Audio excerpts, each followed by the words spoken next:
Hai Besti, kenalkan Squad 5G, pasukan network engineer yang ditubuhkan untuk mengintegrasi dan memodernkan Celcom Digi Networks. It's giving main character energy.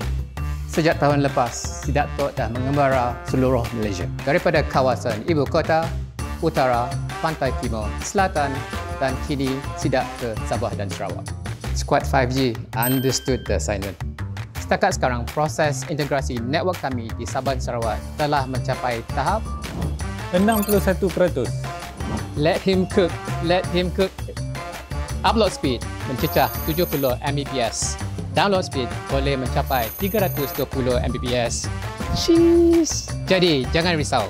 Anything pasal network, Squad 5G akan payung. Say.